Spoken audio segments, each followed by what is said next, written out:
All right, so we're diving into The Gift of the Magi, O. Henry's classic, Oh, yeah. the one with that famous twist. Mm-hmm. Perfect for this time of year. But it's more than just heartwarming, right? Yeah, It makes you think about giving, especially when you don't have a lot to give.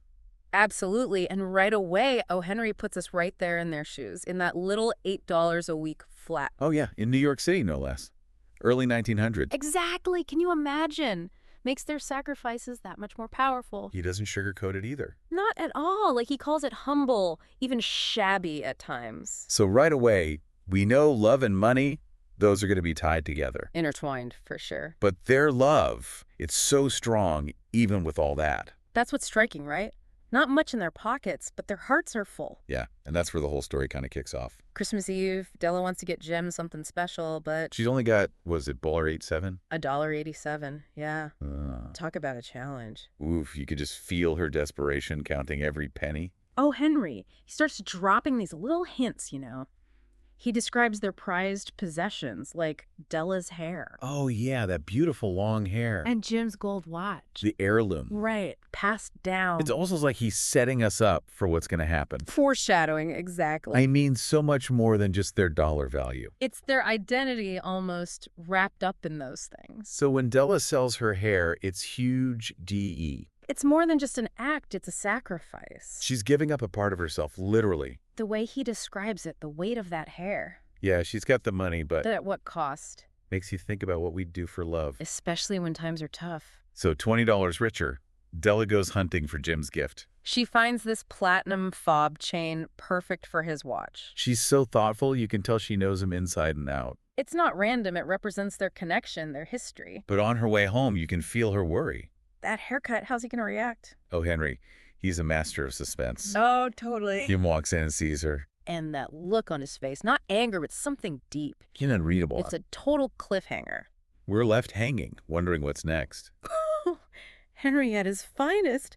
You can just feel the tension, right? Like everything's about to change. Oh, totally. We're right there with Della, waiting. But he doesn't yell. It doesn't even seem that shocked. It's like almost calm. Yeah, you've cut off your hair. Just like that. So quiet. Makes you wonder if it's not even about the hair itself. Maybe it's more about, like, why she felt she had to do it. Right. He gets it. She wouldn't do that lightly. Speaks volumes about their bond, how well they know each other. And she tries to play it off. My hair grows so fast, Jim. But then, Jim, he pulls out this package. Small thing. Almost like he doesn't want to make a big deal. But you know it's important by the way he sets it down. Like, hold on, Del, there's more to this. Exactly. And the way he says, nothing could make me love you less. So tender. But there's this sadness there, too. Like he's got a secret and it's going to break her heart. Oh. Henry's good at that, keeping us guessing. The master. So Della opens it, and at first she's thrilled, You almost think it's going to be okay. screaming with joy. But then the tears come. And they're not happy tears. No, it's that realization, the irony hitting her. Beautiful combs, tortoise shell, the ones she'd wanted. But for what hair? Yes. Gone, all gone. It's so sad. Those combs now represent what they've both lost. Even the best intentions. Sometimes things backfire. Makes you wonder, what is a good gift then? Is it about practicality? Or is it the thought behind it? That willingness to give something up? Della, through her tears, she tries to smile. My hair grows fast, Jim. Putting on a brave face, But then that little spark comes back in her eyes. Oh, yeah, like, wait, it's your turn? Still clinging to that excitement of giving. Holds out the chain. Platinum. Isn't it a dandy, Jim? Should have been perfect for that watch. Give me your watch. I want to see how it looks. And that's when Jim, he just deflates, sinks onto the couch. Trying to smile, but you can see the pain. More eloquent than words. That look. Del, he says. Let's put our presents away for now. They're too nice. Like he's delaying the inevitable. Protecting her, but we all know what he did. And when he finally says it, sold his watch for the combs. Oof. It's like all the air goes out of the room. The irony so thick you could cut it with a knife. Meaningless gifts, at least on the surface, right? But that's where O. Henry goes deeper, makes us think. What's really valuable? The stuff itself, or what it represents. Their gifts, useless maybe, but they stand for something bigger. Love so deep, it's beyond any price tag. That's why he calls them the wisest gift givers. Wise because they saw beyond the practical, right into the heart of it. Their wisdom is in knowing love is the real wealth. Especially in a world that's always telling us to buy more stuff. Henry, He cuts right through that, straight to what matters. And he does it with this charming little story that just sticks with you. Timeless, really. You know what I keep thinking about?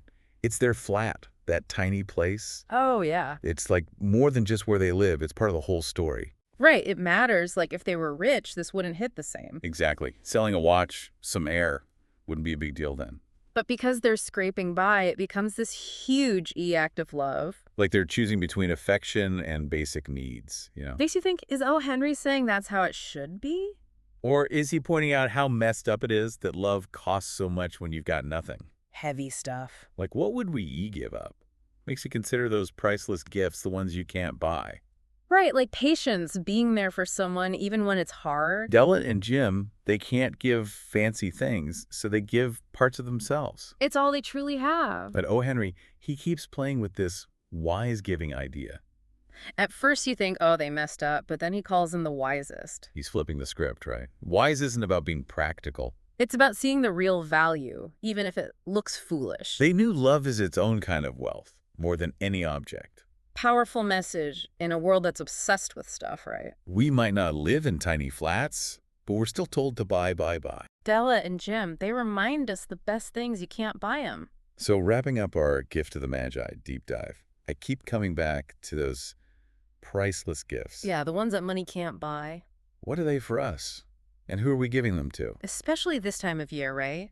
Maybe it's a phone call, helping out, truly listening. It's like Della and Jim's spirit, that generosity that's deeper than stuff. Forget the fancy wrapping. It's about what's inside. Those are the gifts that truly matter, the ones that last. And who knows, maybe you'll find that wisdom of the Magi in yourself. Seeing value where others don't, that's a gift in itself. Absolutely.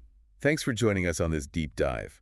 Until next time, keep exploring, keep asking questions, and keep finding those hidden gems of knowledge wherever they are.